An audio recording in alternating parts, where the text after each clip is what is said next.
Hello dear viewers family. How are you all doing? I have made some edits to the previous voice in this video, a final attempt to clear this voice, so tell me in the comments how is this one and should I keep it? 2 days later, the representatives of the 4 consular families gathered at the Presbyterian headquarters in the Vatican for the consular meeting. Meanwhile, the sworn families of the Presbyterian Church prepared for their own meeting after the consular one. Typically, after the consular meeting, family representatives meet with the elders to discuss decisions and responsibilities. The consular meeting lasts a week, with 1 or 2 topics covered each day. Participants include the elders, the 4 consular families, and some selected sworn families, who mainly observe and vote when needed. Feeney and Sirius entered the small conference hall, guided by a waiter. The room is about 100 square meters, with rows of stepped seats for the elders and a long table at the front for the 3 chief elders and 2 representatives from each family. Documents are placed in front of each chair, and 2 magical candlesticks illuminate the room. Feeney suspects the magic is powerful combat magic, hidden by the Presbyterian Council. Seated in chairs with the black family crest, Feeney and Sirius waited for the other families. They were the first to arrive, soon joined by Kobos of the Lestrange family. Phineas. Sirius. Long time no see. Kobos greeted them. Feeney sensed that Kobos's family representative was from their elder, so they couldn't share much. Next, Elrond and Thorim from the Selwyn family entered. Unlike Kobos, they warmly greeted Feeney and sat beside him. Thorim, Elrond's younger brother, aimed to replace Elrond as the Selwyn patriarch. The last to arrive were Kazan Rich and Porcelino Rich from the Rich family. Kazan made all the family decisions, while Pelusa Lino advised him. Once all 8 representatives were present, 3 elderly men in dark robes entered. Their robes, adorned with white linings and family crests, resembled those of church priests. 2 of the elders were from the Black and Rich families, while the middle elder bore the Deathly Hallows symbol, indicating he was not from a family but a master-disciple heir. The chief elder represents the Presbyterian Church's interests, not family ones. Members of the elders prioritized their position over family loyalty. After the elders took their seats, the meeting officially began. As predicted, the first day's topic was bringing American wizards under the Presbyterian Church's control. Everyone agreed on this point, but differing opinions arose. Kobos spoke first. The Lestrange family has no objection to including American wizards, but what's the plan? Elrond added, our Selwyn family recently married into an American family, revealing the challenges wizards face there. Feeney nodded, wizards there live in hiding and fear using magic. There's even been an obscurus. Kazan chimed in, we in the Rich family know about this too. A boy from the Dumbledore family controlled an obscurus around Grindelwald decades ago. Many wizards there die young. Kobos continued, bringing them under the Presbyterian Church is tough. They have little influence on the Muggle world and don't understand the Church. Feeney, Elrond, and Kazan agreed, a rare moment of unity among the consul families. The elders whispered among themselves, realizing they lacked knowledge about American wizards. They wanted to control them due to America's rising status in the Muggle world. Suddenly, a loud knock interrupted the discussion. The chief elder tapped the table, gaining everyone's attention. Clearing his throat, he spoke in a hoarse voice. We've heard you. First, we will establish a new consul family to represent all wizards in the Americas. You will choose this family. Secondly, the indigenous wizards' magic might differ from ours. There are also many entities needing to be sealed. Feeney realized the Church's role in sealing dangerous entities. For instance, Horcruxes were sealed due to their unpredictable nature. He wondered if the Church's goal in controlling America was to manage a being that could hinder their path to becoming gods. After announcing these points, the chief elder fell silent, seemingly dozing off. Feeney and the others began discussing the new consul family. The Ibwa family could work, Elrond suggested. Kazan scoffed, the Knot family is more suitable. They maintain blood purity and created the Pureblood directory. Feeney added, the Knot family is said to be descendants of the goddess of night. They were used as pawns by Sakaski Rich to try and become gods. Kazan's expression darkened at the mention of Sakaski. Kobos suggested, the Breen family could be good. Elrond sneered, aren't they related to the Bryant family? They tried to attack a black family member and got wiped out. Why would you recommend them? Sirius leaned forward, saying, if they become the consul family, our black family will go to war with them. Feeney agreed, what about the Potter family? They only have Harry Potter now, which simplifies things. Their bloodline is pure, being descendants of the Peverell family, so they'd make a solid consul family. Who doesn't know about the rivalry between your Black and Potter families? Especially now that Harry Potter lives with you. Who knows? Maybe once Potter becomes the consul family, they'll rule America instead of you, Black. Porcelino mumbled beside Kazan. Feeney shrugged it off and replied sarcastically, if you know that, why recommend your family? I'm just being straightforward. What do you suggest we do then? Kobos asked, a bit impatient. The Lestrange family has only been a consular family for about 10 years.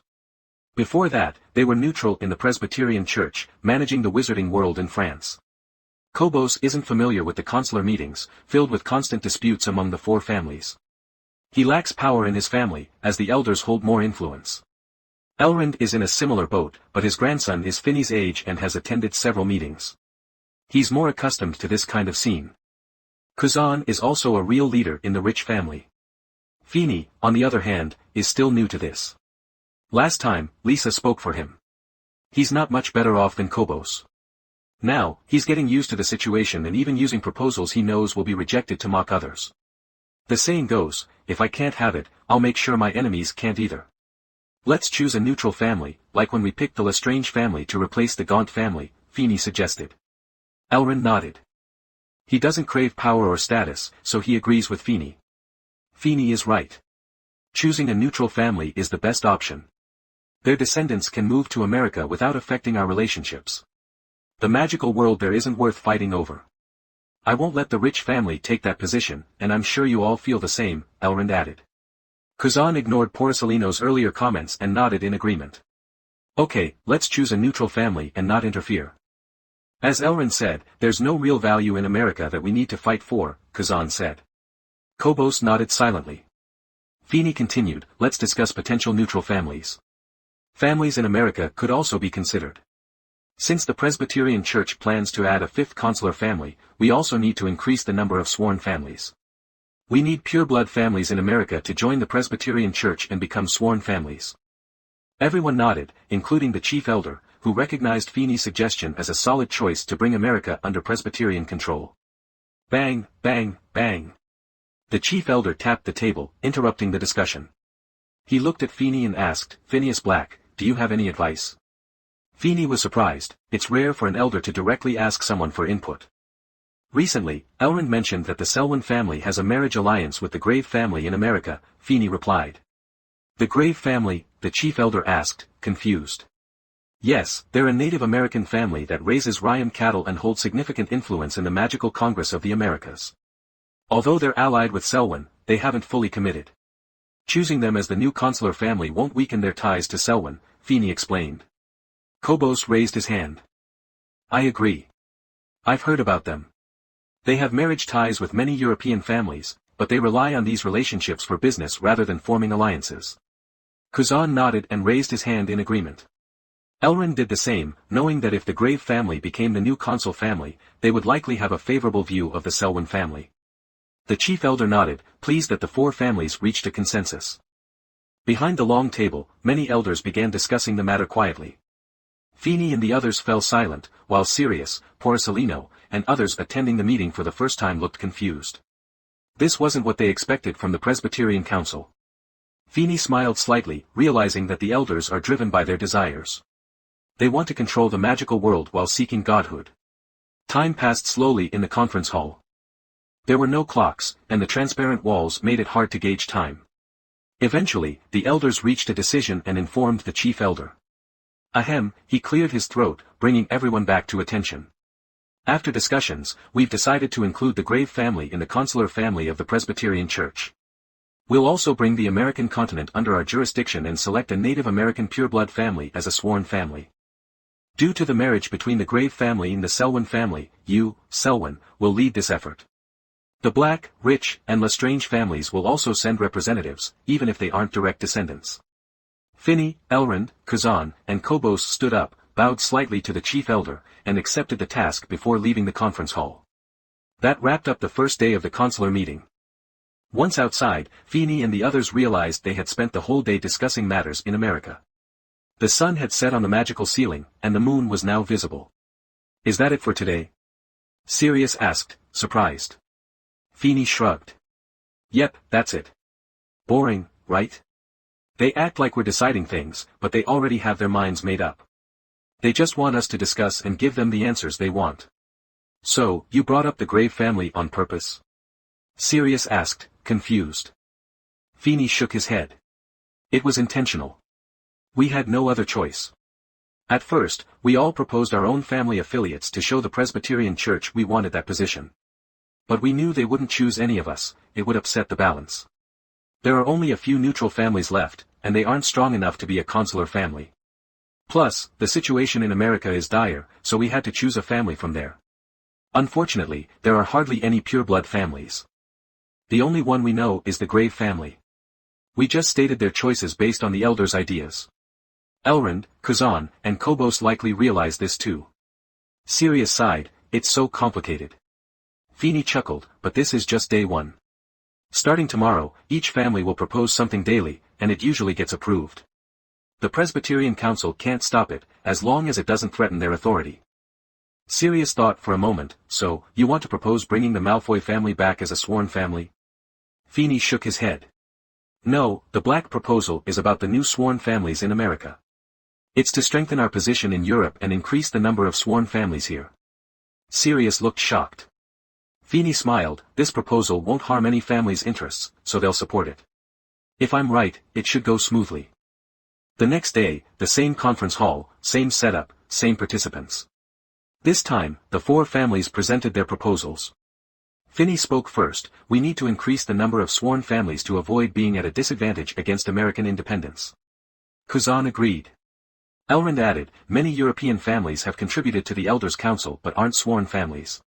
We should give them that status. Kobos raised his hand in agreement. The chief elder looked at Finney and asked, so, Phineas Black, how many positions should we add? Finney replied confidently, 4 should be enough. There are only about a dozen pureblood families in America, so we can maintain balance with 4. The chief elder regarded Finney thoughtfully. He understood Finney's true intentions but had to agree due to the common interests involved. Okay. Finney smiled and continued, as for candidates, the Malfoy family was once a sworn family but lost power due to the Weasley family's actions during the Elf Wars. They still hold a significant position in the British magical world and have connections with Muggles. They could easily regain their status. Elrond nodded, we recommend the Abbott family. They've never been a sworn family, but they hold a high position in various magical communities and can regain their status. Our Rich family suggests the Knott family. They are descendants of gods and lost their position 2 years ago due to a member of our family. They can restore it. The Lestrange family proposes the Bryant family as compensation. Finney frowned. Since only Bryant acted against him, he didn't see the need to let the Malfoy family's return be jeopardized by such a small family. Feeney didn't directly suggest bringing back the Malfoy family as an oath family. Instead, he proposed increasing the number of oath families to benefit all 3 families involved. He knew that if he tried to push for just the Malfoys, it would likely be blocked. By offering everyone a piece of the pie, he made it easier for his proposal to pass. On the second day of the consular meeting, Feeney's idea to increase the number of oath families went smoothly, addressing the issue of ordinary pureblood families looking down on others. On the third day, the Selwyn family raised concerns about pureblood families monopolizing parts of the magical industry. They highlighted that some families, like the Irwin family, had exclusive control over certain magical products. Elrond pointed out that if these families didn't open up, they couldn't sell to rival families, which could lead to the disappearance of important potions and items over time. This proposal mirrored Feeney's earlier suggestion, aiming to benefit everyone involved, so it passed easily. On the fourth day, the Lestrange family proposed increasing the number of elders, as some families had legendary-level elders interfering in family matters. Kobos hoped to bring these elders into the council. Feeney, Elrond, and Kazan suggested that elders should only intervene in family affairs if a legendary wizard appeared. While the consular families are under the Presbyterian Church, they still need independence. Since this proposal came from all 4 families, the chief elder paused the meeting for 2 days of discussion among the elders. In the end, they agreed that elders shouldn't interfere in pureblood family matters unless it affected the magical world or Elders' Council. Kobos's proposal to increase the number of elders was dismissed because the other families didn't support it.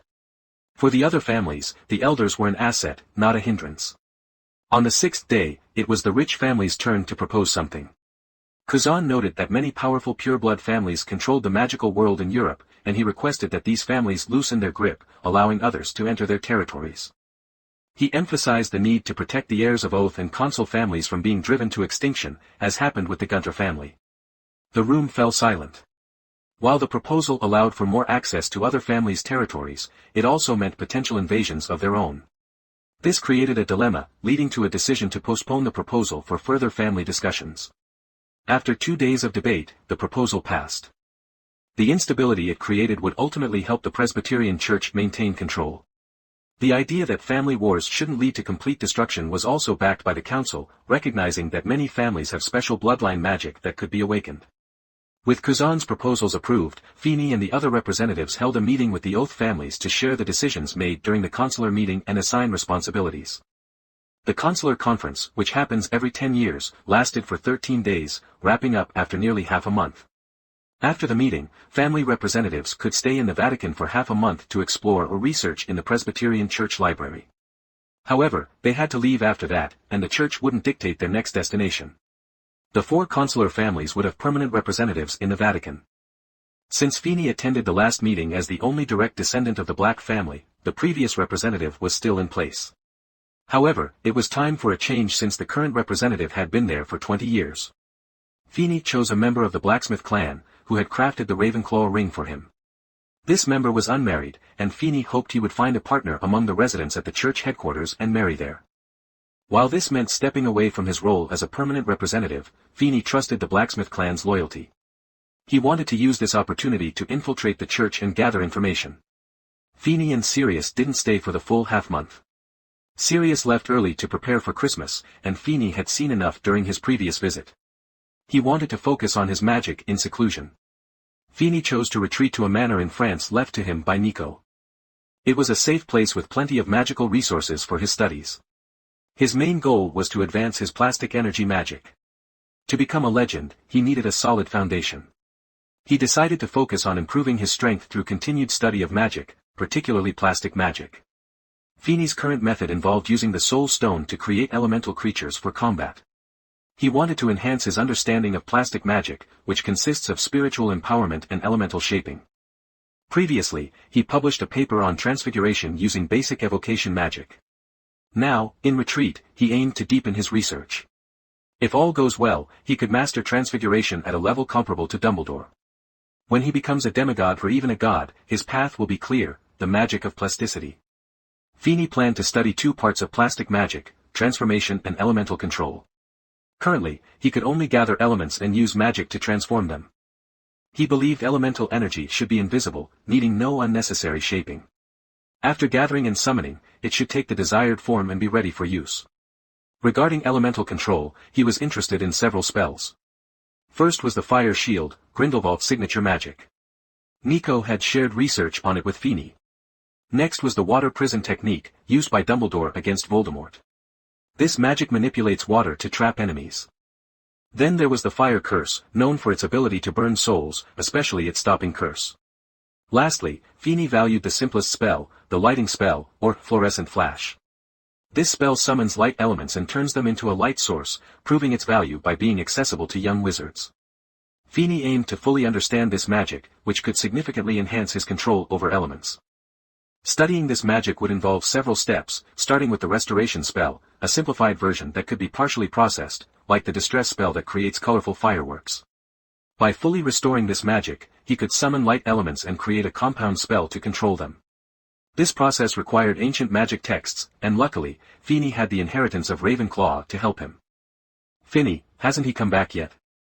Astoria asked Sirius, looking confused in the old Black family house at number 12 Grimmauld Place. Finny had been in seclusion since returning from the Presbyterian Council family meeting last September. Now, it was late June, and everyone was back from Hogwarts for the holidays, yet there was still no word from him. If Puff hadn't been regularly taking food to him, Sirius might have started to worry about Finny's safety. Hope looked at her father, puzzled. She had a good impression of her uncle, who was just a few years older than her. It was Finny who had found her in France and told her about her biological father. He had also saved her after she was kidnapped, taking down the family responsible.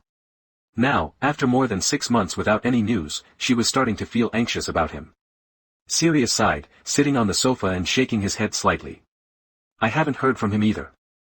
He paused, then looked at the three kids in front of him, Astoria, Hope, and Harry. But Finney said before he went into seclusion that he'd take you to the Quidditch World Cup this year. With the World Cup just days away, I think he'll be back soon. You don't need to worry. He knows how to take care of himself. Even though Sirius tried to sound confident, he was worried. Finney had gone missing for long stretches before, but never this long. Sirius, trying to be the stable adult for the kids, hoped Finney would return before the World Cup next Monday.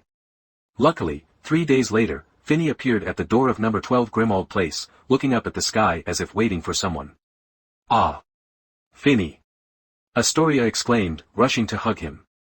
Finney didn't need to look back to know it was his little fiancée, Astoria Greengrass. He turned slightly and smiled at her. Long time no see. How have you been? Astoria beamed back at him. It's great to see you. After releasing him, she stood shyly in front of him. Finney ruffled her hair and said, I'm back to take you to the World Cup. Just wait a moment. What are we waiting for? Astoria's question was answered when 2 carriages with the Black family crest approached. Pureblood families used their carriages to maintain privacy when inviting guests. Thanks to magic, those inside wouldn't know the destination. The carriages stopped, and 2 familiar figures stepped out, Hermione Granger and Luna Lovegood, Finney's best friends from Hogwarts. Hermione. Luna. Astoria exclaimed, excited to see them. Hope and Harry walked out of the house after hearing Astoria's voice. Finney. Hermione, Luna. What are you doing here? Hermione blushed slightly. Finney invited us to watch the Quidditch World Cup together. Hope turned to Finney, who nodded. The Black family has a special box at the World Cup. There's no limit on guests. Sirius joined them, saying, that's right. When I was young, Regulus and I were the only ones in the family who liked Quidditch. We always watched in the Black box. The World Cup is next Monday, so you can stay with us until then. Honestly, this house has never had so many guests at once. Finney nodded, adding, even at its peak, there were never more than 7 people living here. Let's go inside. It feels strange chatting out here. The group walked into the old black house, joking along the way. For Hermione and Luna, it was a sight they had never imagined. Seeing Hermione's puzzled expression, Finney asked, do you think this place is similar to where Muggles live? Hermione nodded. She had those thoughts before. Because of Finney, she had been sorted into Ravenclaw instead of Gryffindor, so she never visited the Weasley house. Last summer, she was invited to the Weasley family's burrow, which felt like a wizarding fairy tale with magical furniture and self-cleaning sinks. In contrast, the old Black family house had none of those magical elements, leaving Hermione confused but hesitant to ask. Finney noticed her confusion and explained, you're probably thinking of the Weasley family. Their home represents most wizarding families. They use magical items to make life easier. This place is different because the Black family has house elves.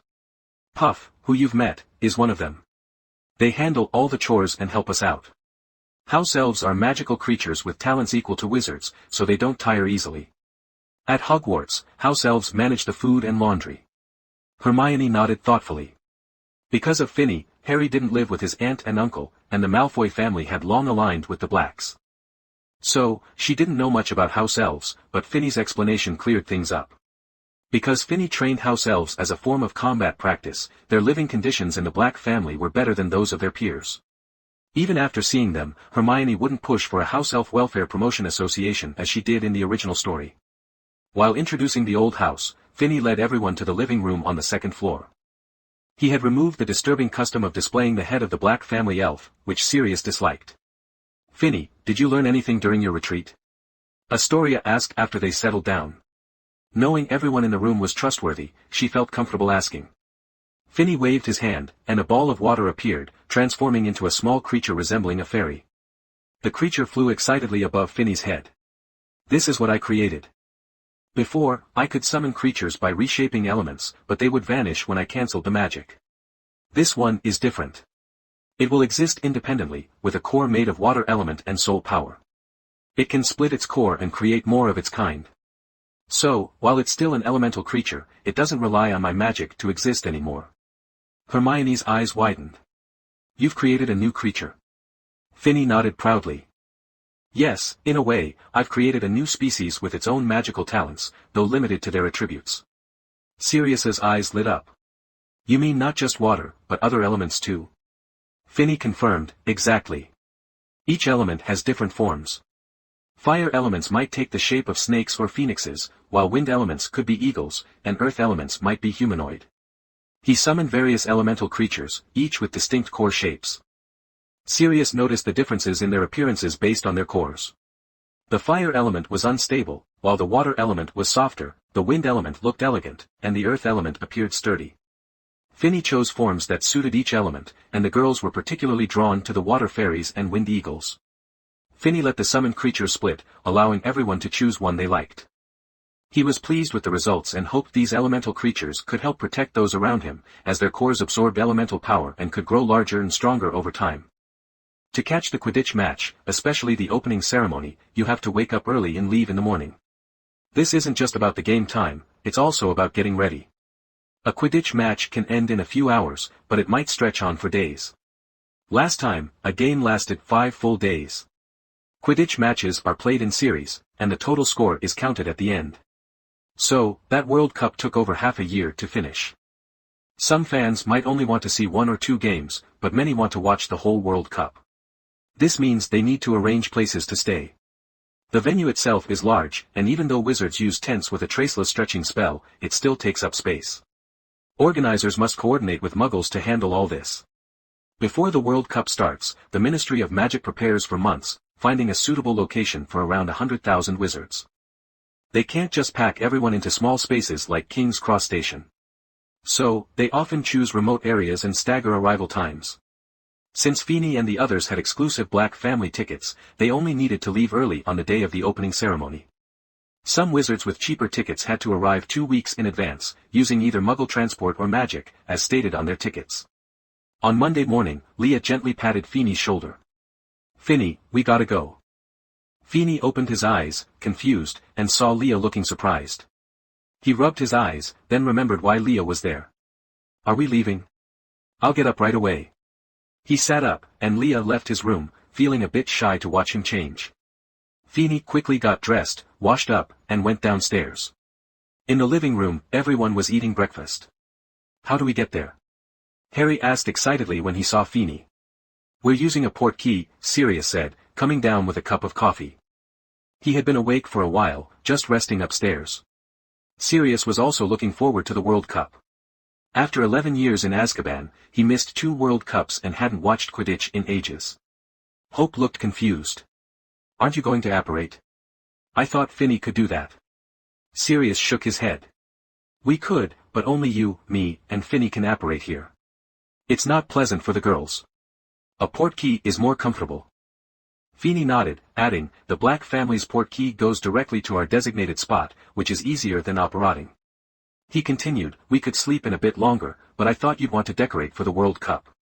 The game starts in the afternoon, so we'll confirm our spot in the morning." The girls, excited for their first Quidditch World Cup, nodded and quietly finished breakfast. The house elves prepared a delicious spread for them. After breakfast, Sirius stood up. "Since this place has secrecy magic, we have to walk a bit. We're almost ready."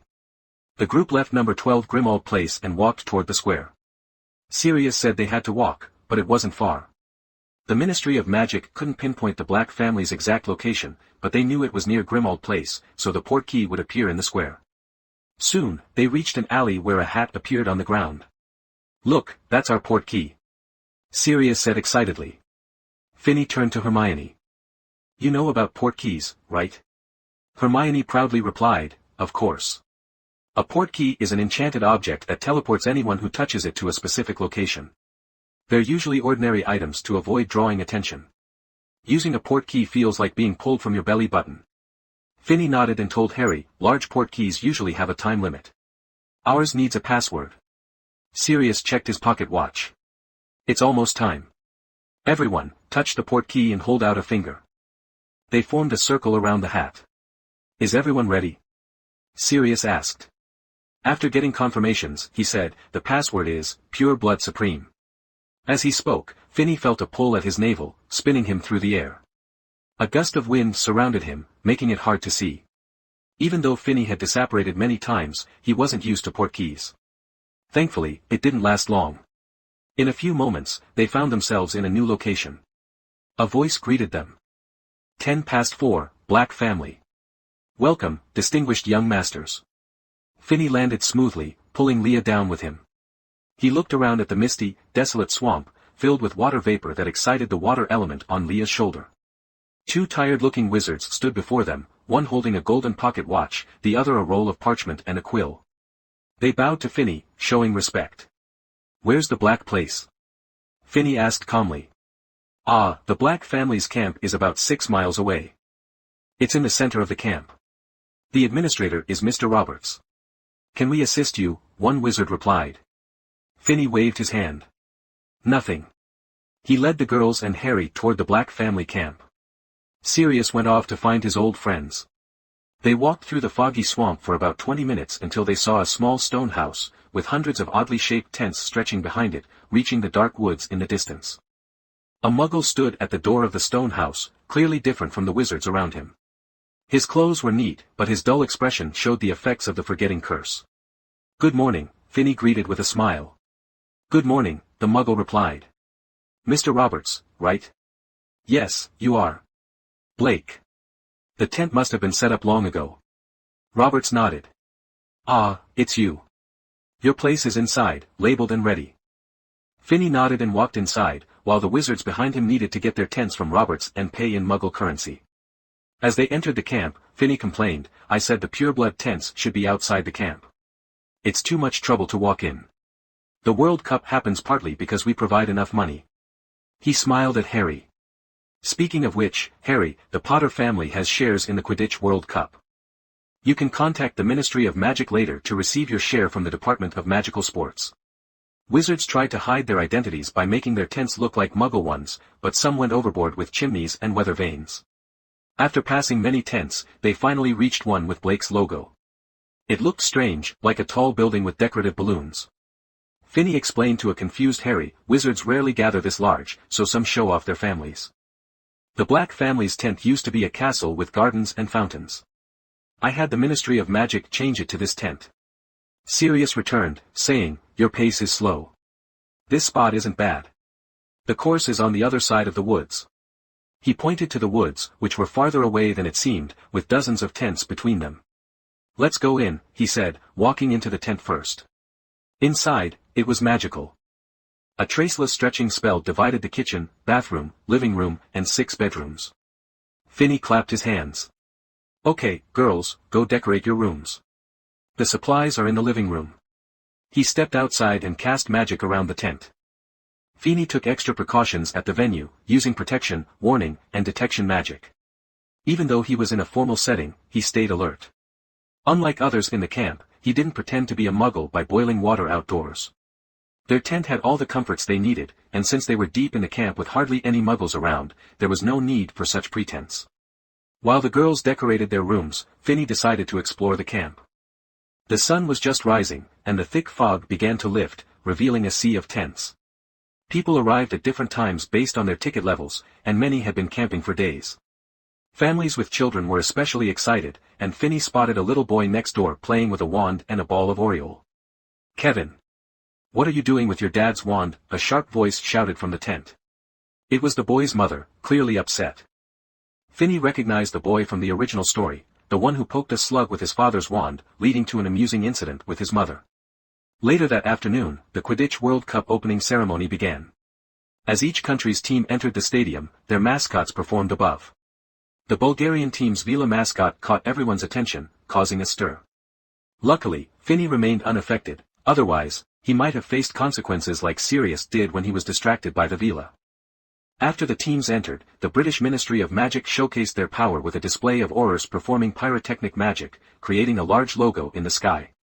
To be honest, the opening ceremony was rather dull. Finney and his friends left after the teams entered. Once the ceremony ended, the camp buzzed with excitement. Tents displayed team colors and logos. For instance, a tent supporting the Bulgarian team flew white, green, and red flags. Vendors sold all sorts of merchandise, from luminous badges to flying firebolt models. Finney wasn't interested in buying anything. He was there to support Leah after their engagement, not for Quidditch. Among the vendors, panoramic telescopes caught his eye. They could replay and analyze the game, priced at 10 galleons. Though useful, Feeney didn't buy one. With Nico's inheritance, he could easily create such items himself. In the following days, the competition continued, and Harry claimed to learn a lot from watching. Feeney took the opportunity to place some bets, which were organized by Ludo Bagman, the head of the Department of Magical Sports. The stadium was massive, capable of holding 100,000 wizards. The seats were arranged in tiers around an oval field, with the Black Family's box at the top. Advertising banners lined the walls, promoting various wizarding products. On August 22, after 2 months, the World Cup finals arrived. The Weasley family had come a day earlier. Although they couldn't afford full game packages, they managed to get first-class tickets for the finals. Fudge was in the box with them. "I heard Percy Weasley joined the Ministry of Magic." Finney asked Sirius. Sirius nodded. "In the Foreign Office. I'm not a fan of him." Finney agreed. "He's too formal with the ministry officials, which is awkward for the Weasley family." If things were as in the original story, Percy's ambition would make sense. But now that the Weasleys were part of the Black family, it seemed odd he chose the ministry over a better future with them. "You should reach out to him. If he wants to join the Black family, we can help him out. Let's make him a minister if he likes the ministry so much," Finney suggested. Sirius looked at Hope. "What are your plans after graduation? Do you want to help the family?" Hope shook her head. "I want to open a shop for alchemical items in Hogsmeade." Finney smiled. "The Black family has an empty shop there. It was Lisa's stronghold before. Now it's yours." They exchanged a few more words before Fudge spoke up. "Ladies and gentlemen, welcome to the 422nd Quidditch World Cup." Cheers erupted from the crowd, flags waving as the national anthem played. The scoreboard showed Bulgaria, 0, Ireland, 0, "Now, let me introduce the Bulgarian national team mascot," Fudge announced. 100 Vila glided into the arena, their skin glowing like the moon. They danced beautifully, captivating the crowd. If it weren't for Finney's experience, he might have been entranced like everyone else. As the music stopped, disappointed roars filled the air. "Now, please raise your wands for the Irish national team mascot," Fudge continued. A large green and gold figure flew into the stadium, transforming into smaller comets that exploded like fireworks. Golden coins rained down from above. Leah reached out and caught one. "Don't get too excited, it's fake. It'll disappear soon," Finney said with a smile, watching the performance. Next, Irish leprechauns appeared, wearing red vests and carrying small lamps. "Now, ladies and gentlemen, welcome the Bulgarian Quidditch national team. Introducing Dimitrov, Ivanova, Zograv, Levski, Volkanov, Volkov, and finally, Krum." Victor Krum entered, looking like a giant eagle, and the crowd erupted in cheers. "Now, please welcome the Irish national Quidditch team," Fudge shouted, his voice booming over the excited crowd. "Here they come, Connolly, Ryan, Troy, Mallet, Moran, Quigley, and finally, Lynch." The crowd roared as 7 green figures entered the arena. "And our referee today is Hassan Mustafa, the president of the International Quidditch Federation, who flew in from Egypt." As Fudge introduced him, a lean wizard in a golden robe made his way to the field. "He's so ugly," Leah complained to Finney. Feeney nodded, agreeing. Hassan was bald, had a big beard, and wore a silver whistle mostly hidden by the beard. He carried a large wooden box under one arm and his broomstick under the other. With a kick, he sent the box flying, pulling out the quaffle, 2 black bludgers, and the golden snitch. The game officially began. "Ah! They're off!" Bagman shouted. "It's Mallet. Troy. Moran. Pass to Mallet, now to Troy. Finally, it's Moran." Even Feeney, who wasn't a fan of Quidditch, found the final much more thrilling than the earlier games. The players flew at incredible speeds, passing the quaffle so fast that Bagman struggled to keep up. Eagle head attack formation. Harry shouted, excitedly using the panoramic telescope Finney made. Feeney followed Harry's finger and saw the Irish team's chasers flying toward the Bulgarian goal. Troy faked a collision, distracting Ivanova, and passed the quaffle to Moran. Bulgaria's Volkov swung at the bludger, but Moran dodged and threw the quaffle. Levski caught it and sent it toward the goal. Troy scored just as the opponent tried to block him. Troy scores. Bagman yelled, and the crowd erupted. 10-0, Ireland leads. Feeney could see that the Irish chasers were top-notch. They worked seamlessly, almost reading each other's minds. In just 10 minutes, they scored 2 more goals, making it 30-0. Their fans cheered wildly. The game intensified. Bulgaria's batters tried to hit the bludgers at the Irish chasers but only spread them out, allowing more scoring. When Bulgaria finally scored, the Vila on the field danced in celebration, causing many wizards to cover their ears and shut their eyes. Suddenly, both seekers, Crumb and Lynch, started moving fast, diving toward the ground. "They're going to hit." Hermione gasped. But both were skilled players and wouldn't make such a mistake. Crumb pulled up at the last second, but Lynch fell hard, prompting the Irish crowd to sigh in relief. "The game is paused," Bagman announced. "A doctor is on the field to check Aidan Lynch." Feeney remarked, "Quidditch is a dangerous sport." Leah rolled her eyes but said nothing. Lynch was fine after the doctors helped him, but he needed a moment to recover. Meanwhile, Crumb scanned the field, hoping to find the golden snitch without interruptions. When Lynch stood up, mounting his firebolt, the crowd cheered, boosting the Irish team's confidence. After another 15 minutes, Ireland scored 10 more goals, leading 130-10. The game got rough, with many fouls being called. "Mustafa just scolded Bulgaria's goalkeeper for too much elbowing," Bagman continued.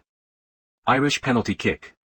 The Bulgarian team's Vila mascot danced to distract the referee, but Mustafa wasn't fooled and tried to send the mascot off the field.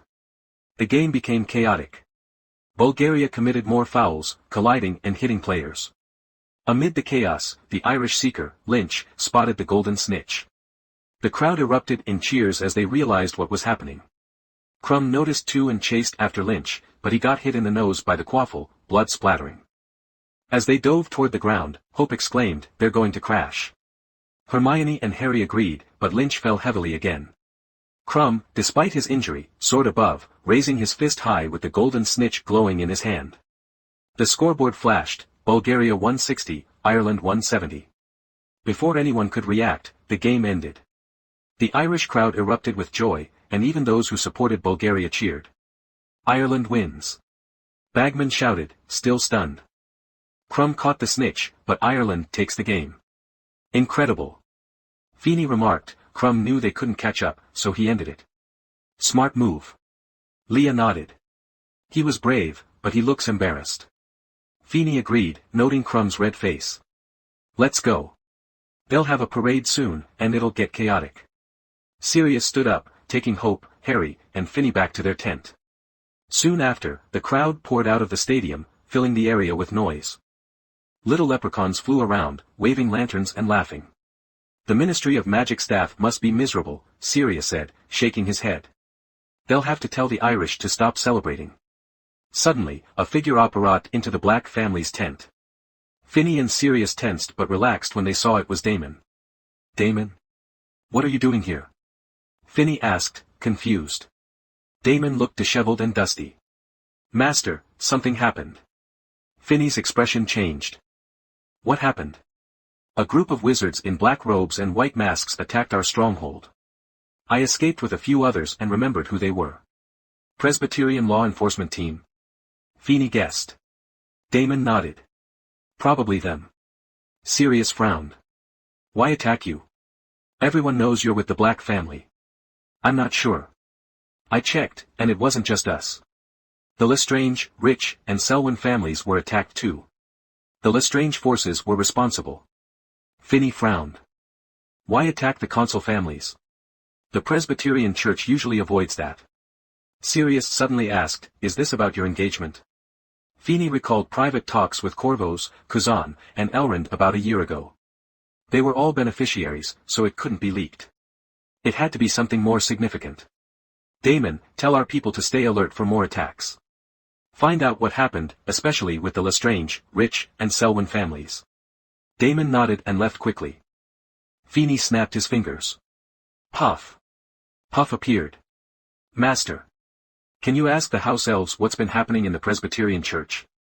House elves had their own network, but they usually kept family matters private. Still, they might find something out. Puff nodded and vanished. Feeney turned to Sirius. "We can't stay here." Sirius agreed. "But where do we go?" The old house is protected, but the Presbyterian Church might find it. It's no longer safe here. School starts in 2 days, and Harry, Leah, Hermione, and Luna can return to Hogwarts. The Presbyterian Council won't go after the Black family. As for you, Dumbledore, Hope, and I will head to the manor Nico left me. It's safe there. Sirius nodded. We need to protect ourselves and watch the Presbyterian Council's actions while investigating any clues. Feeney took a deep breath and clapped his hands. We need to leave quickly. The Black family's strongholds have been attacked, and I doubt the law enforcement teams will skip this place. We need to get out of here fast. With urgency in the air, Finny, Sirius, and Hope operated away with Harry, Leah, Hermione, and Luna. Not long after they left, the Black family's tent welcomed new guests, members of the Presbyterian Church's law enforcement team. Their targets were Feeney, Sirius, and Hope. Harry and the others were safe since they weren't part of the Black family. Damon had reacted quickly. After realizing the attack on the Black family, he hid while gathering information. When he confirmed Feeney was in danger, he found him. Feeney and Sirius also decided to evade capture right away. The Presbyterian Church's actions were accidental, stemming from a coincidence. Feeney and the others had discussed how Kobos couldn't control the Lestrange family. The family was run by its elders, unlike the Selwyn family, which still had a patriarch. The last Lestrange patriarch fled 50 years ago, leaving the elders in charge, meaning no family secrets could be hidden from them. This oversight led to the elders discovering Feeney and the others' talks about becoming gods. The elders, feeling threatened, informed the Presbyterian Council, which sent law enforcement to arrest the leaders of the 4 consular families. The council knew it couldn't eliminate the consul families without losing control over the magical world. Their goal was to capture those involved, not to execute them. Instead, they'd monitor them as hostages. Feeney and the others acted quickly, while Kazan and Elrond weren't far behind. The first targets were the Lestrange family, who were most at risk. When Kobos and his son were caught, the Selwyn family noticed. Elrond had long wanted to escape the elders' control and was ready to hide. Hours later, the Selwyn family and Presbyterian law enforcement team still hadn't found Elrond and his family. They targeted 3 families at once, starting with the Patriarch's stronghold. Feeney, Sirius, and Hope were direct members of the Black family, making them prime targets. Damon's warning allowed them to escape. The rich family faced less turmoil. Their Patriarch's orders were strictly followed, even if it risked the family's survival. So, they resisted the law enforcement team, keeping Kazan and his family safe for now. However, this safety wouldn't last long. The Presbyterian Church wouldn't allow anyone who knew about their power to live freely. After Feeney, Sirius, and the others left the Quidditch World Cup camp, they went directly to number 12 Grimmauld Place. Due to Nico's secrecy magic, Feeney couldn't share the exact address. They chose to enter the Black family's suitcase, which held Feeney's private library. Puff transported them to France. House elves are overlooked by the wizarding world, making their movements undetectable. Puff's apparition went unnoticed by the law enforcement team. House elves can travel farther and faster than wizards. Feeney was right, the Presbyterian Church had the address of number 12 Grimmauld Place, a record unaffected by the Fidelity Curse. After Feeney and the others left, the law enforcement team arrived. From the outside, it seemed quiet, but they were in danger. Even a minute could lead to capture. Fortunately, Hogwarts had started. Harry, Leah, Hermione, and Luna were safe under Dumbledore's and the Founder's protection. Finny, Sirius, and Hope stayed at Nico's manor. Sirius, experienced in evading capture, took charge of the Black family's affairs. Hope studied Nico's alchemy inheritance, planning to open a shop in Hogsmeade after the crisis. Feeney, however, had a different path. After Leah and the others returned to Hogwarts, he headed to America. Although the Presbyterian Church ruled there, their power was weak. No one knew that Feeney had significant control and resources in America. Damon had been transferred there after Lisa's death, and now his brother Stefan was in charge. Feeney planned to hide in America until he advanced to legend. Once he achieved that, he could return to Europe and face the law enforcement team without fear. Instead of using the usual entry methods, Feeney chose to sneak in. Wizards entering America must turn in their wands for verification, and any magic would attract attention from the Magical Congress. To avoid detection, Feeney used an old-fashioned door key, a rusty iron barrel activated at a specific time. He found a smuggler in the black market to buy the location and activation time. Feeney's destination was Staten Island, a large, sparsely populated area. It was the least expected place for smuggling. He used magic to shield himself from muggles, avoiding detection. But Staten Island wasn't suitable for long-term living. He aimed for Manhattan, a bustling area with 1.5 million residents. It was the financial center of the U.S., making it the least likely place for wizards to search. Finding a place to stay was easy. Using the Imperious Curse, Feeney controlled a single, wealthy muggle living in Manhattan, avoiding any suspicion. The muggle took Feeney to a high-rise apartment in Midtown. It had 2 bedrooms, 2 studies, and an open kitchen and living room. Feeney chose a single, unmarried muggle to avoid detection. For the next few months, he stayed in this apartment, exploring the secrets of the soul. Understanding the soul is crucial to becoming a legend and grasping its connection to magic. There are 2 approaches, Dumbledore's method of research and exploration or Nico's method of capturing souls for study.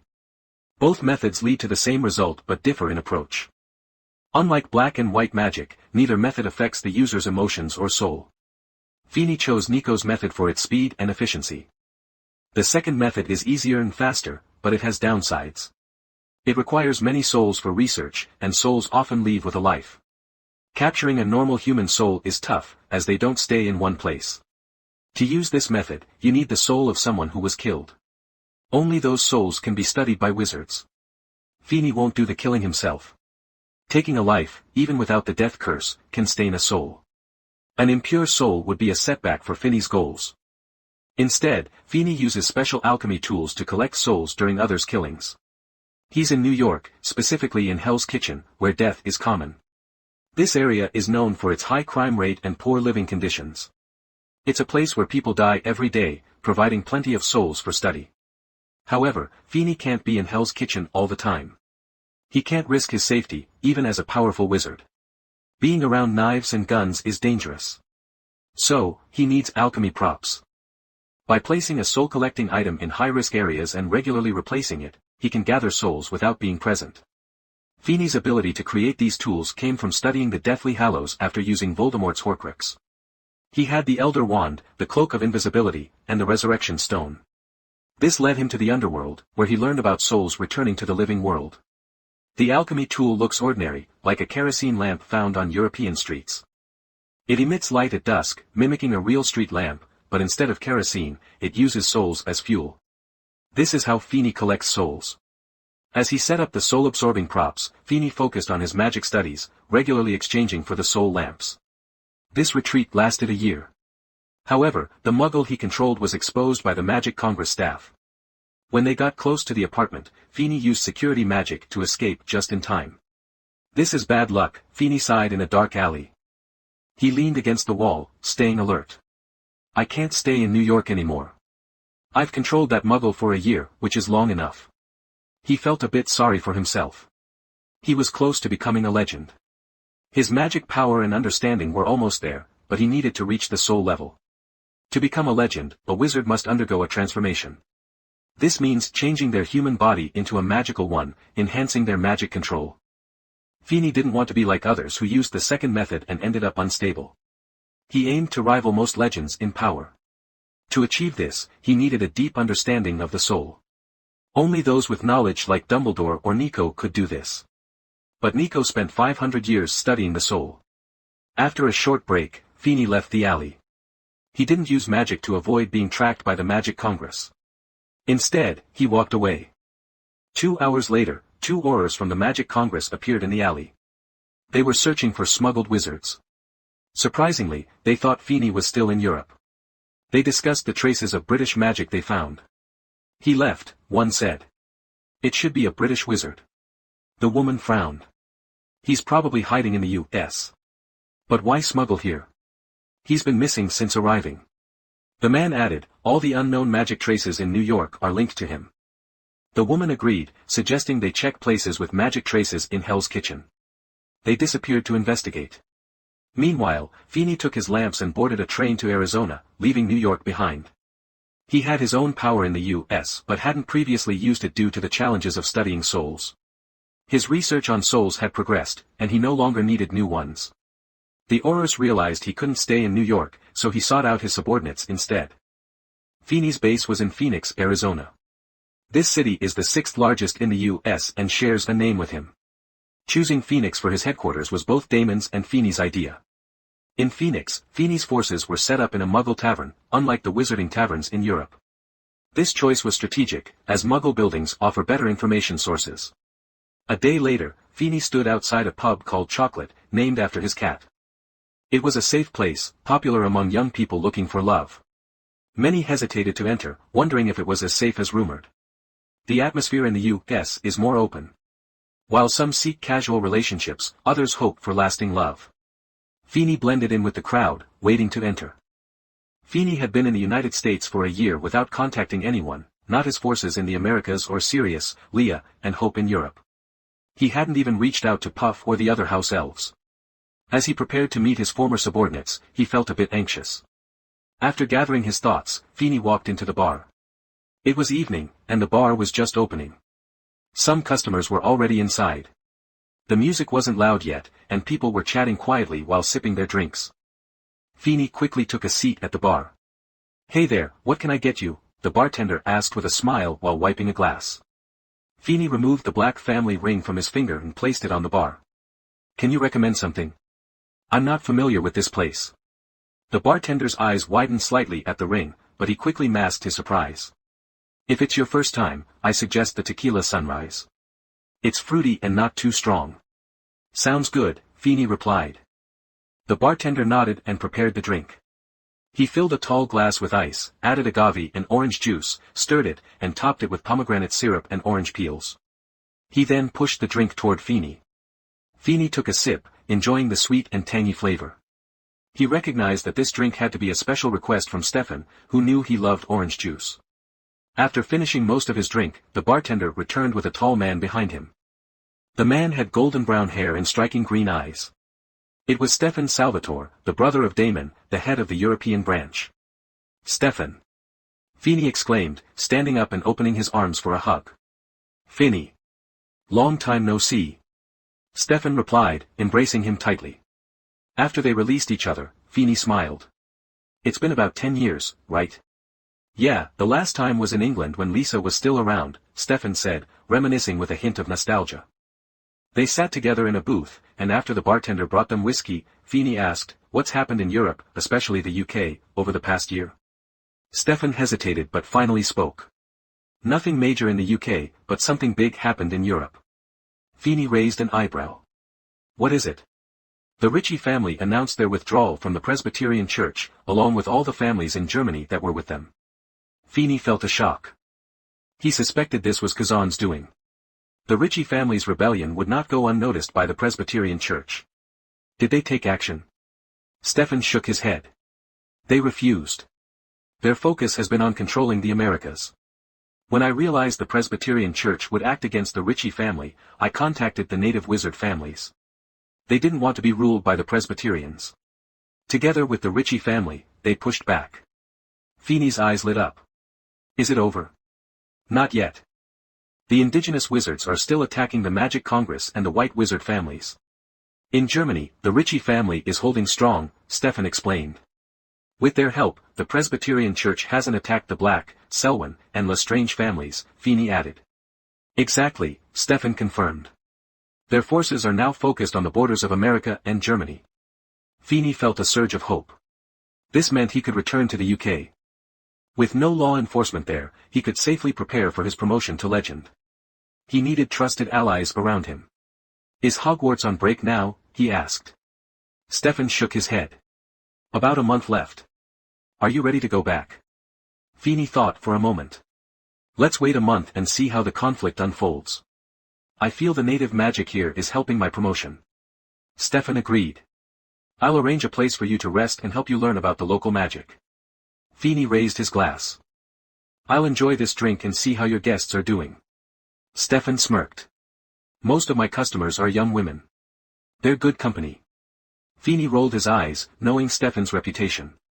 Stefan arranged for Feeney to stay in a room above the bar, where he also lived with his staff, all loyal to Feeney. This setup was convenient and cost-effective, allowing them to save money while living in their headquarters. For the next month, Feeney studied the magic of the native Indian wizards that Stefan had found. Many of these spells required connection to their ancestors, allowing them to access powers that traditional wizards couldn't. Feeney was excited about the new knowledge he would gain. Feeney. While Feeney was studying Native American magic, Stefan burst into his room, looking panicked. Stefan? What's wrong? Feeney asked, confused as he looked up from his messy papers. Stefan rushed over and handed Feeney a piece of parchment. Feeney took it and saw it was a letter from Damon, but it didn't discuss their brotherly matters. Instead, it covered recent events in the UK and Europe. This kind of information exchange was common between the American and European branches. They needed to communicate to keep everything running smoothly. Damon and Stefan used their brotherly relationship to disguise their information sharing as family letters. However, something that made a branch leader panic was serious. Feeney read the letter carefully and gasped in disbelief. How can this be?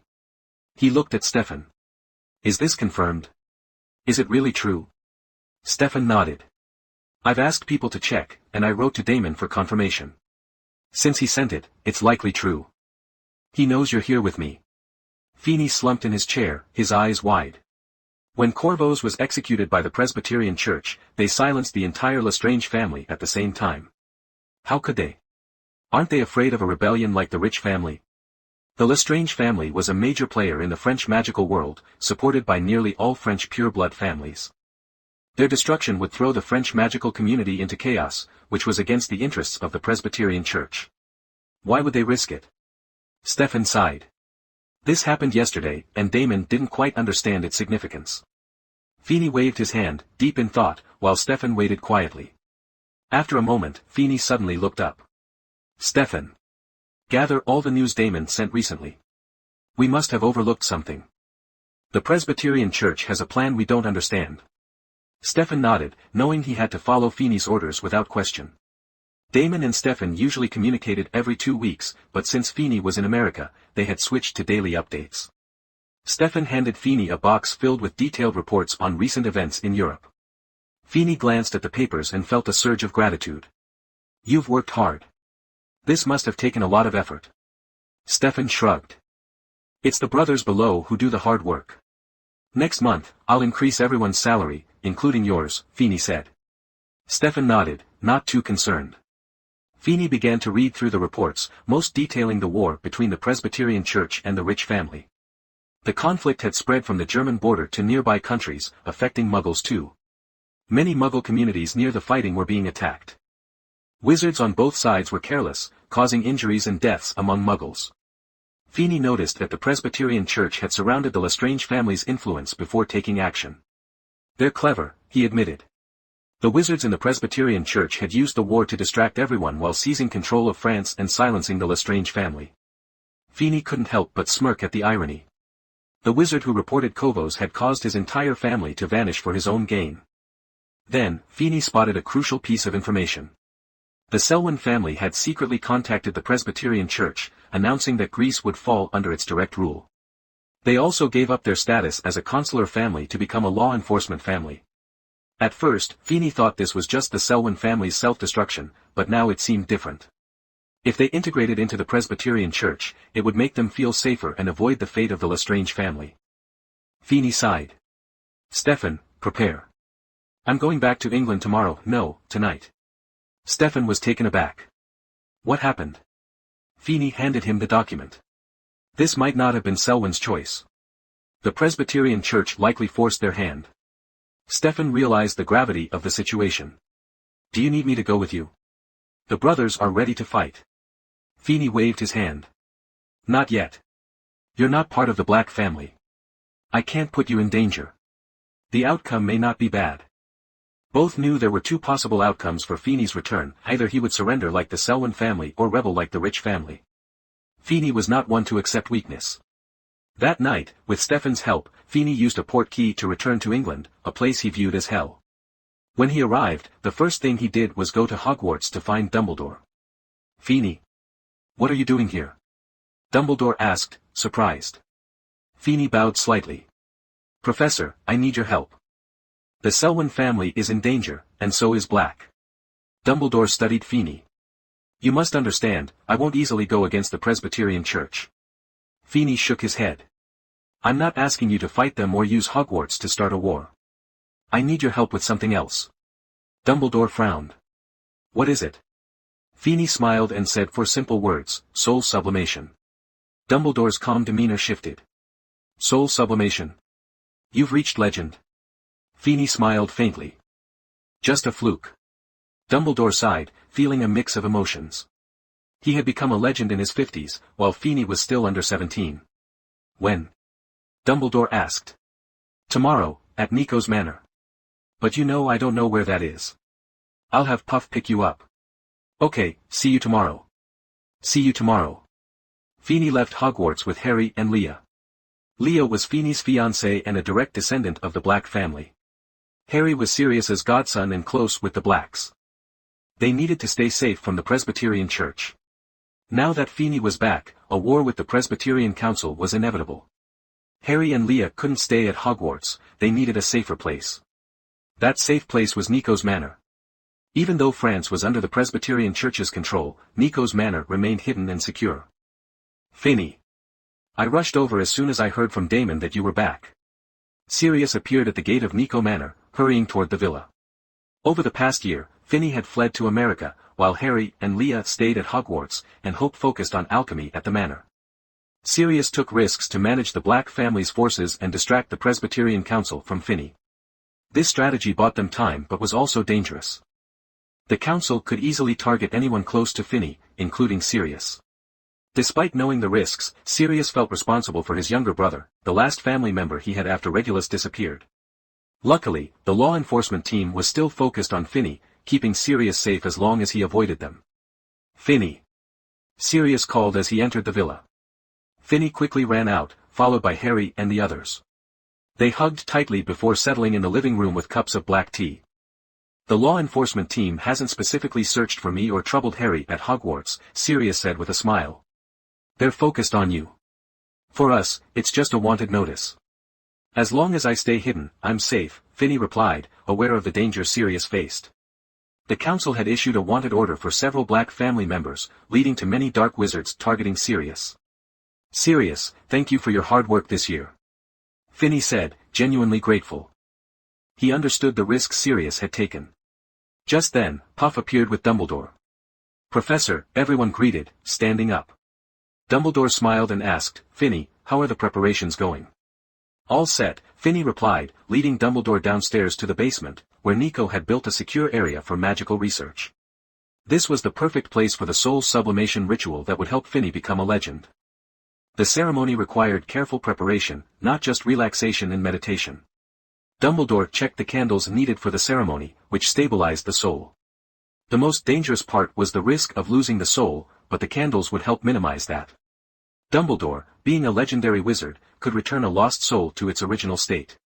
You're well prepared, Dumbledore said, nodding in approval. Feeney pointed to a can nearby. That's soul sand. Dumbledore's expression changed. This is. Yes, it's soul sand, Feeney confirmed. It helps understand the soul and is rare, requiring 10 souls to produce just 1 gram. The can held at least a kilogram of soul sand, equivalent to thousands of lives. Dumbledore sighed in relief, realizing the souls weren't connected to Feeney. Good to know. They both waved their wands, guiding the soul sand to create a large magic circle on the floor. The center featured a pentagram, symbolizing the magician's connection to the spiritual world. After finishing, Feeney took a deep breath and sat in the middle of the circle. The rest is up to you, Professor. Dumbledore reassured him, don't worry. I'll keep you safe. Feeney closed his eyes, focusing on his soul. This was the first step in soul sublimation. Any wizard aiming for legend must understand their soul, but they avoid using magic on it until promotion. As Feeney connected with his soul, he aimed to elevate it and absorb spiritual power. This part was risky, many wizards lose themselves in the process. Dumbledore watched nervously, knowing the dangers. He couldn't interfere unless Feeney's soul became unstable. Fortunately, Feeney remained focused on his goal, to become a god and return home. This determination anchored him, preventing him from getting lost. Once he felt his soul reach the legendary peak, he followed the chains of his obsession back to his body. Suddenly, a gust of wind swept through the sealed space, extinguishing the candles and disrupting the magic circle. Feeney opened his eyes, blue light radiating from them, illuminating the dark room. Even Dumbledore felt a chill. Feeney had just become a legend, and his soul power matched Dumbledore's. Once he fully understood his magic, he would become an incredibly powerful wizard, possibly even a demigod. Congratulations, Feeney, you are now a legendary wizard. Although Dumbledore was very surprised, he still congratulated Finney calmly. Thank you. Finney nodded to Dumbledore. From a logical point of view, Dumbledore can be regarded as Finney's teacher, but Finney is already a legend. Legendary wizards cannot salute any wizard. This is the law of the magic world. In this way, this kind of protection of the soul is sublimated. Friendship and a nod are enough. Although Dumbledore was very surprised and confused as to why Finney's cautious legendary soul strength was already comparable to his own, he also understood that this was Finney's own secret and would not ask. Dumbledore, who was originally relied upon by Finney as a trump card against other families, has now become a being on the same level as Finney. And Feeney, who was originally suspected by Dumbledore many times, can no longer be suspected and targeted. As long as the process of becoming a legend is successfully passed, your life, social status, and even interpersonal relationships will change. Without demigods, legends are the pinnacle of the magic world. After becoming a legend, Finney no longer needs to stay in Nico's manor, and even all the forces of the Black family no longer need to hide. The Selwyn family and the Lestrange family also have legends. The reason why they need to avoid the law enforcement team is because their legends will not interfere with this matter. The Rich family can go to war with the Presbyterian Church because their legend is willing to support Kazan's decision. But Blake's situation was completely different from theirs. The target of the Presbyterian Church has always been Feeney, and Black is just a couple. However, now that the legendary Feeney does not need to avoid the law enforcement team, then Black does not need to avoid it. One day later, Lisa Manor. Feeney squatted in front of Lisa's grave, placed a bouquet of white chrysanthemums on the ground, and cleared the weeds on the ground.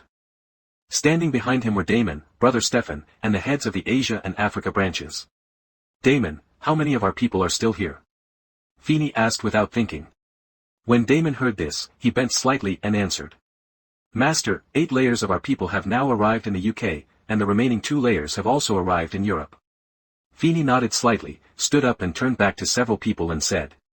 I'm asking you once. This time, I have no way out, but you still have it. I can give you this choice and take your people back to the place where you were originally responsible. I can pretend that I have never controlled it. Once my decision is made, you will have no way out. Damon and others looked at each other, and then bowed to Feeney. Thanks to the young master for not giving up, he once saved our lives and gave us the meaning of life.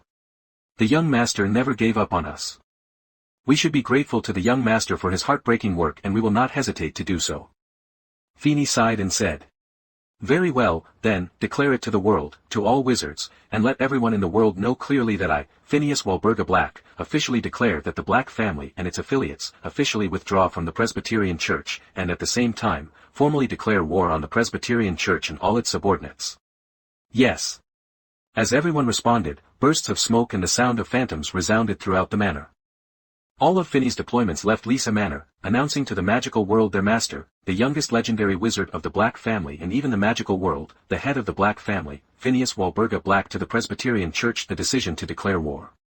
When news of Feeney reached the Presbyterian Church headquarters under the Vatican, the elders held an internal meeting. One of the ordinary elders shouted angrily. How dare he? The second elder snorted disdainfully. Why wouldn't he dare? He is already a legend. A legendary wizard, especially one so young, deserves our attention. The 3 elders nodded in agreement. That's true. A legendary wizard in his teenage years. This feat can only be accomplished by the legendary Merlin. The chief elder shook his head and said. No, as far as I know, Wizard Merlin only became a legend when he was middle-aged. The words of the 3 seat elders made the ordinary elder who spoke angrily at first turn pale and didn't know what to say. At this time, the 3rd elder continued. Even if we admit that his talent is amazing, we cannot tolerate his declaration of war against the Presbyterian Church. This is contempt for the Presbyterian Church. The 2nd elder shook his head slightly and said. In fact, there is no need to start a war. We sent an envoy to tell Phineas Black that as long as he makes the Black family disappear completely and admits his mistakes to the magic world, we will allow him to join the Council of Elders and even give him a seat. The position of elder. The chief elder heard the words of the 2nd elder, pondered for a moment, nodded and said. That's fine. Doesn't Phineas Black want to become a god? Then tell him that as long as he joins the group of elders, he will definitely be the one to become a god in the next era. Can agree. So be it. With the decision of the chief elder, the other elders agreed and stopped talking. With the departure of the ordinary elders, only 3 elders were left in the dark meeting room where faces could not be seen. Chief, second elder, why did you decide this way? Phineas Black's previous actions showed that he would not give up so easily. The second elder smiled slightly and said, Third elder, the reason why we decided this way is because the chief has reached the realm of demigod. What? Chief? The third elder looked at the chief elder in shock. The chief elder nodded slightly. Yes, I am already a demigod. At the same time, I also know the number of people who can become gods in this era. How many? Only 2. What? So few? The 3 elders were completely shocked this time. You know, the number of elders in the Elder Council is often the number of people who can become gods in that era. This is calculated based on the number of people who can become gods in the previous era. Generally, there will be no mistakes. Moreover, in previous eras, there are often 1 or 2 more people who can become gods than seats, and there has never been a situation where there are only 2. This number is too small. In addition to the elders who are watching this position, many wizards who have lived for several eras in the magic world are also watching, such as the 4 giants who are hiding somewhere unknown. And Voldemort, who was not completely killed by Finney, is now close to a demigod. Dumbledore is not far behind, and his old friend Grindelwald. Although the magical world is ruled by the Presbyterian Council, the number of legendary wizards has always been large, but most of them are hiding to prevent being targeted by the Presbyterian Council. The chief nodded and said, So, we must stabilize Phineas Black. With his talent, if he continues, he may be able to become a demigod in more than 10 years. He may even be better than you or the second best in the field of demigods. Be faster. This time, the third seat finally understood the meaning of the first and second seats. To become a demigod, if they don't become gods, they have to die. They don't want to die, so they can only let everything that may affect them disappear.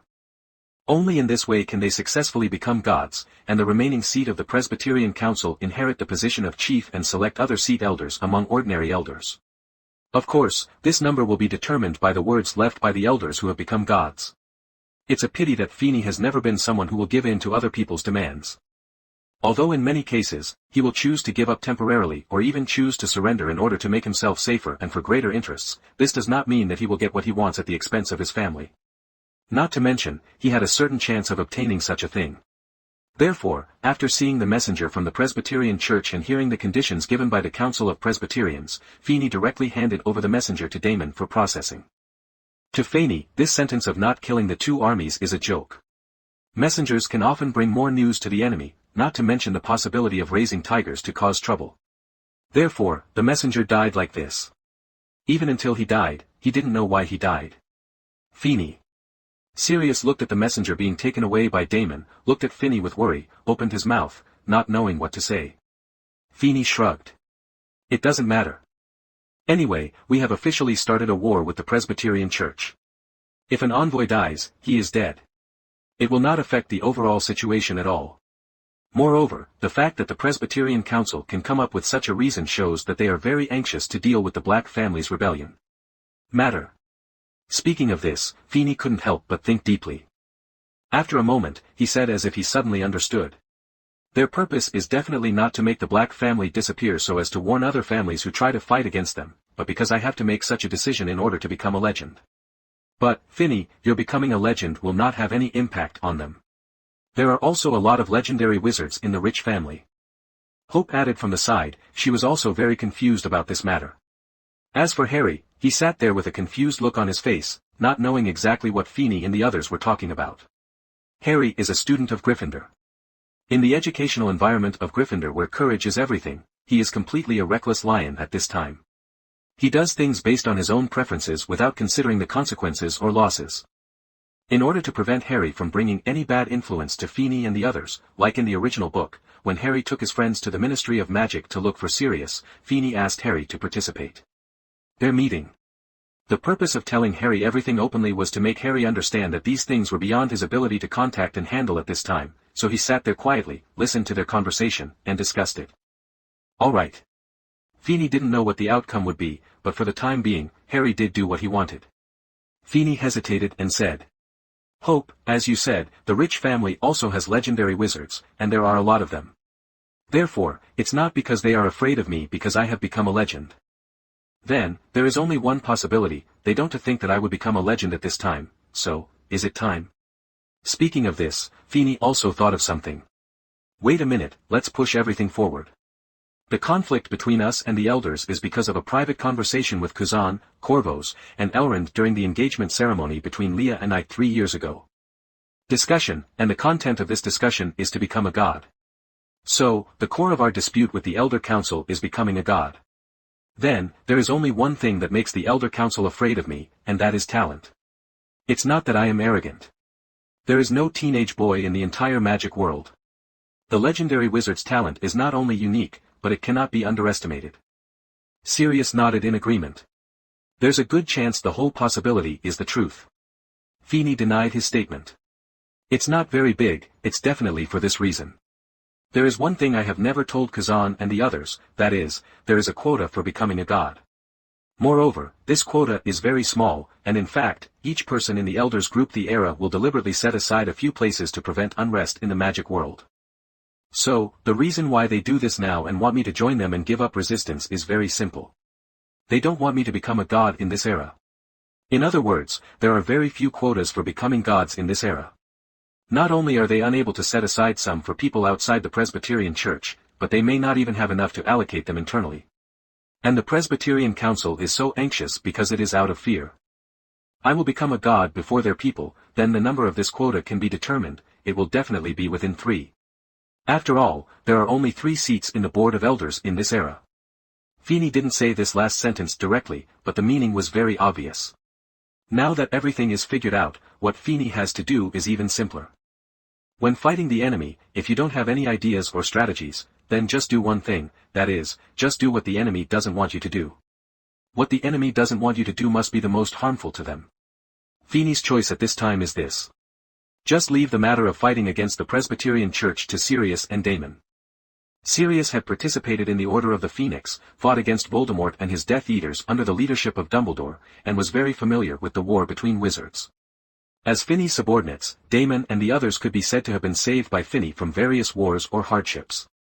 They are also very familiar with war and can cooperate well with Sirius's arrangements. As for what Feeney has to do is very simple, that is to continue his magic power, reach the peak of legend, and then set out to become a demigod. As I said before, if the enemy doesn't want you to do anything, just do it.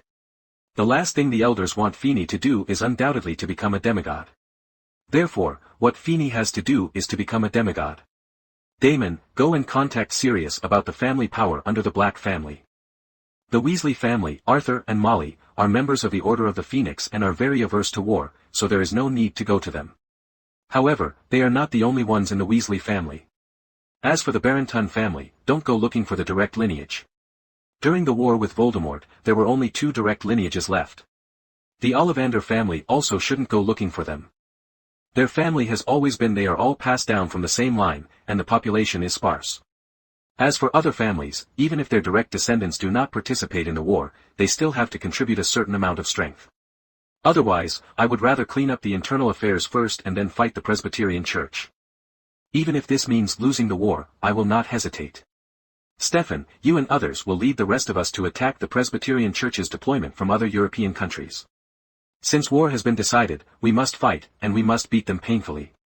We do not seek victory in the war, but we must also prevent their Presbyterian Church from attacking us easily. After saying this, Feeney turned to look at Hope. Hope, you are also a direct descendant of the Black family and the only heir today. Therefore, the stability of the British magical world during the war is left to you. Do it with confidence and boldness. If any family dares not to cooperate with you, then it will be cleared directly. Yes, during the war, everything is under complete control. It is said to be a deployment, but in fact, what Feeney is talking about is just integrating all the forces in their hands, conducting surprise attacks and launching frontal wars. Feeney has never been a person who is good at war strategies, but fortunately, wizards are not good at it. In this regard, surprise attack is already a very good strategy. With the actions of the Black family, the Presbyterian Church suffered a certain blow without knowing it. On the other side, the rich family, which was in opposition to the Presbyterian Church, saw that the black family had started a war, and immediately sent troops, which involved a large part of the Presbyterian Church. With the cooperation between Kazan and Feeney out of thin air, they fought back and forth with this organization that had ruled the magic world for thousands of years, and even gained some advantages. The two of them don't have this advantage over me, so don't panic and try again. Instead, they fought steadily and pressed harder step by step, stabilizing the advantages they gained from the Presbyterian Church, developing them continuously, and feeding war with war. For a moment, the Presbyterian Church had no choice but to call a truce, acquiescing to the status of the rich family in the black family after they rebelled against the Presbyterian Church. The attitude of the Presbyterian Church also caused some small families with ulterior motives to have the same idea. However, they were all suppressed by the Presbyterian Church. Only then did everyone understand that not all families can be compared with the black and rich families. The structure of the Presbyterian Church also changed due to this war that lasted for 2 years. The status of the consular family was directly abolished. For the first time, the Presbyterian Council stood at the front desk and directly commanded all the sworn families of the Presbyterian Church. The war was temporarily over, the situation calmed down, and 3 years passed in a blink of an eye.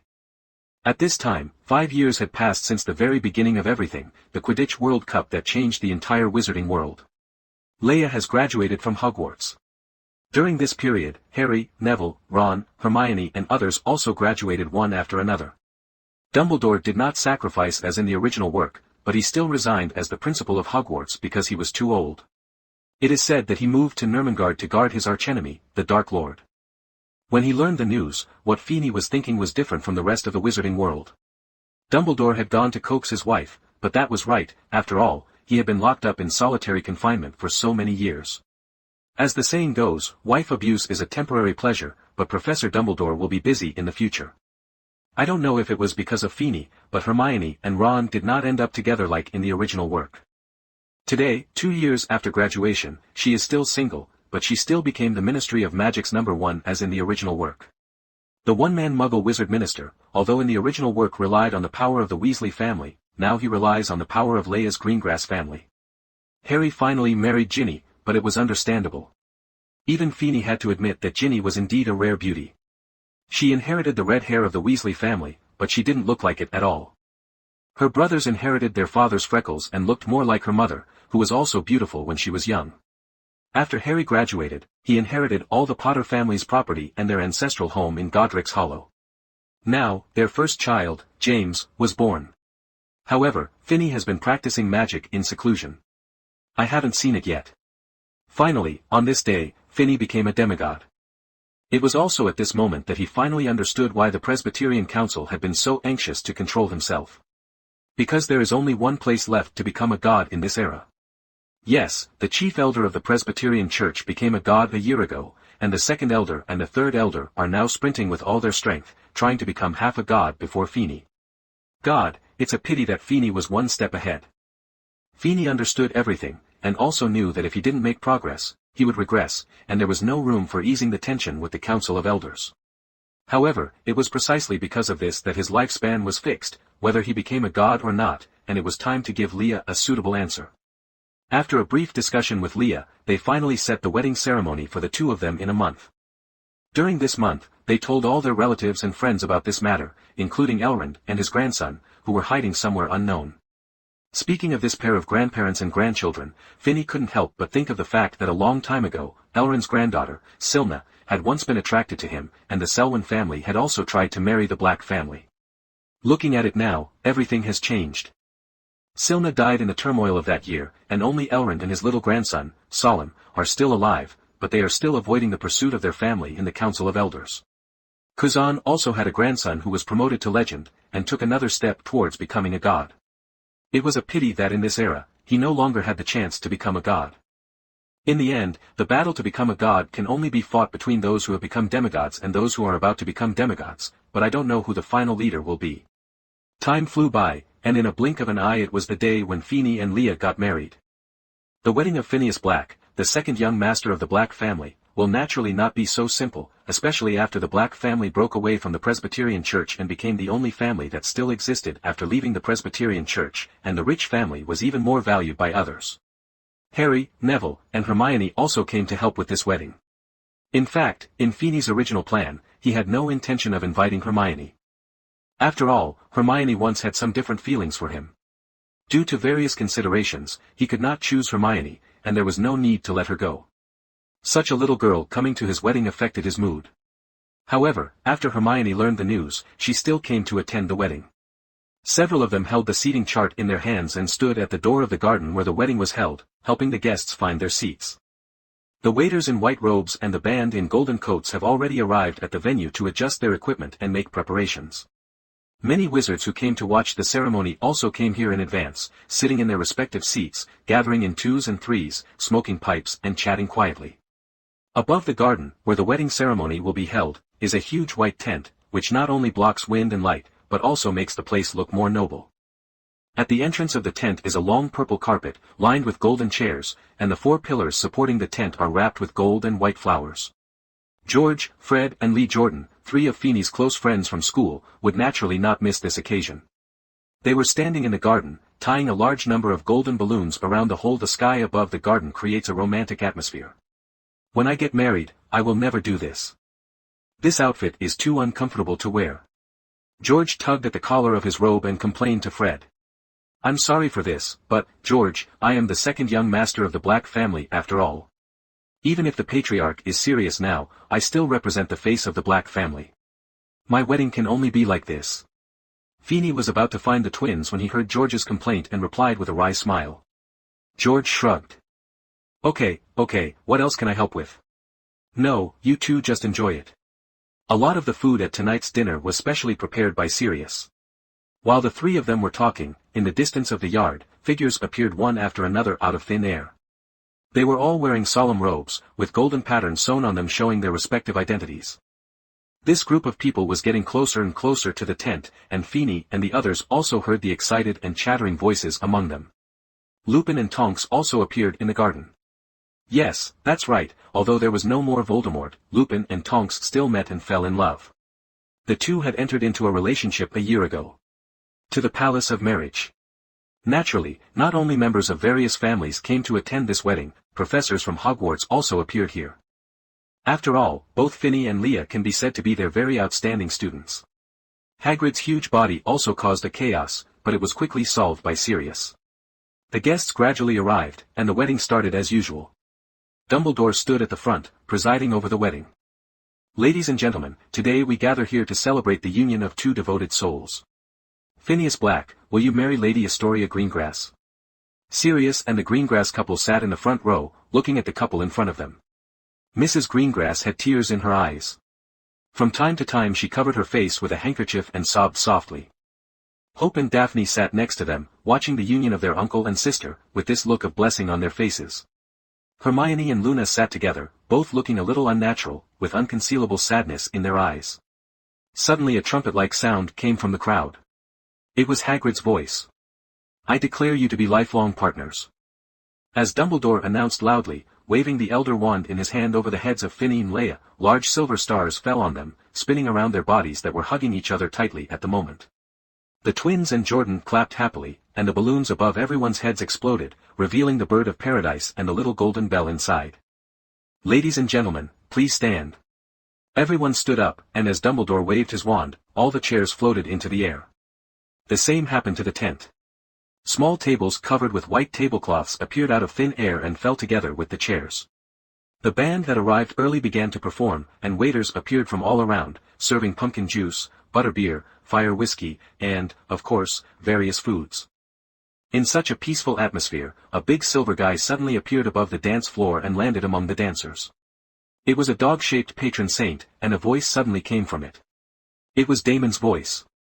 Master, run. They are coming. The voice stopped, and it could be seen that Damon's outcome at this time would not be very good. With the appearance of this voice, everything seemed to slow down. Feeney took out his wand from his sleeve. Many people also realized the problem, reacted, and operated away from here. Just when Feeney was about to leave with Leah and others, he suddenly discovered that apparition was no longer available. The protective magic around Lisa's manor was suddenly destroyed, and a large number of figures wearing black robes and masks broke in. They completely ignored who they were facing and what family they came from. Green lights flew all over the sky, taking away fresh lives one after another. Damn it!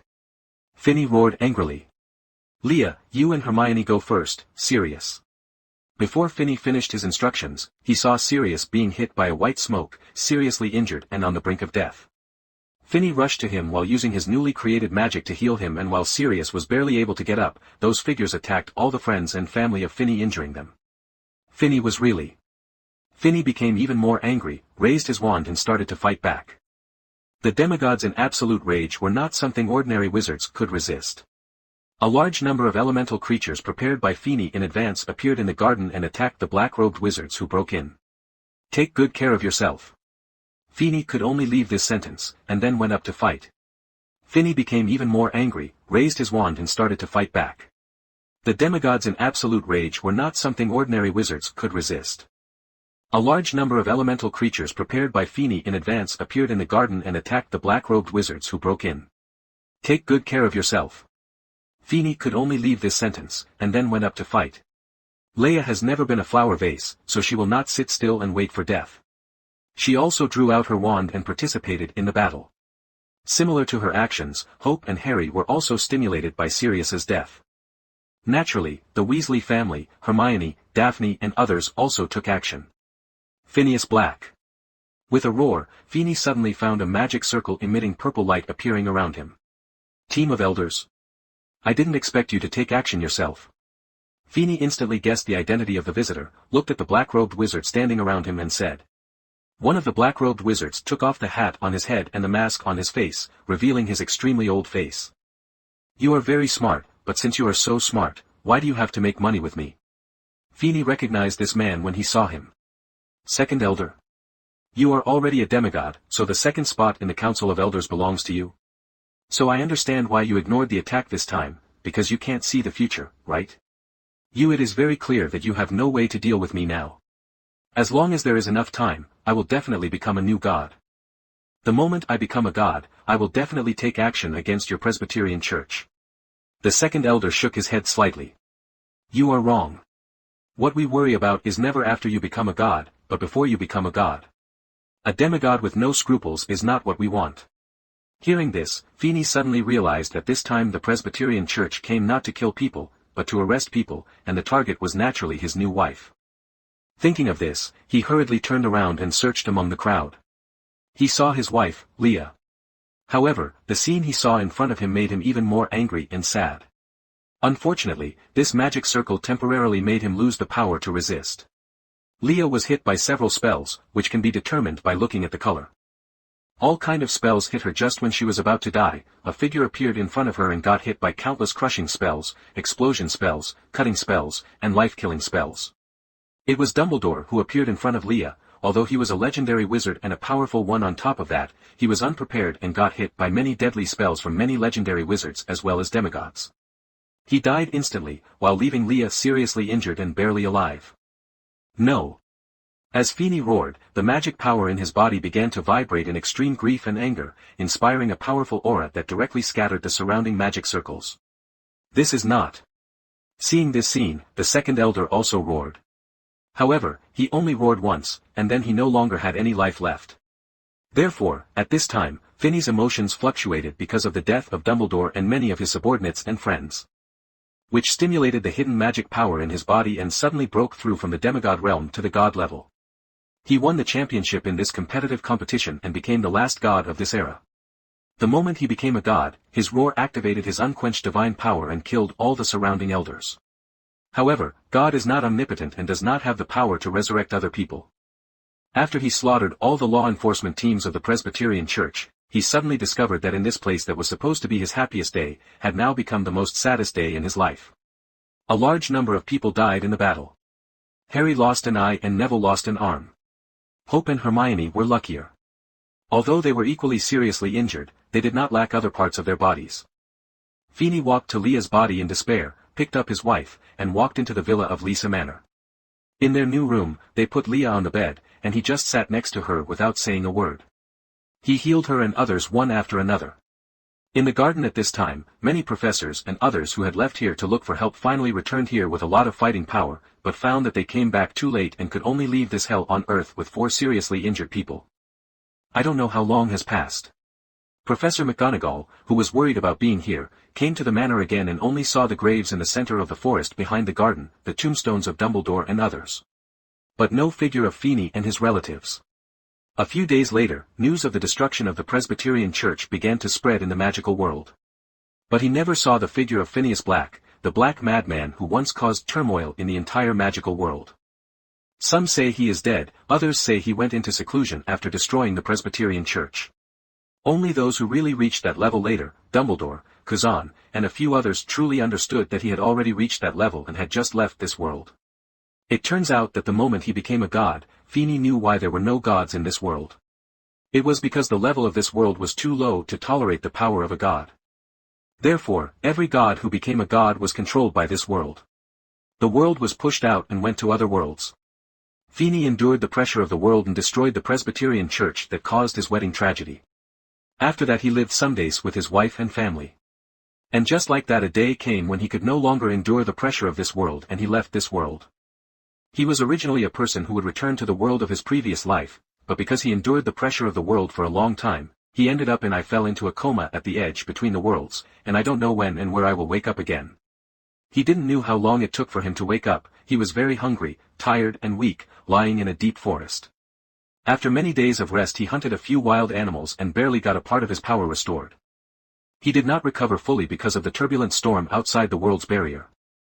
After that he inspected this world and came to know that this is a prehistoric world. He tried to sense the barriers of this world and came to realization that this world is countless times stronger than the previous magic world. To get out from here he'll have to practice according to this world, because the system that was with him before can no longer be felt. Maybe it was destroyed by the turbulence or left Finney.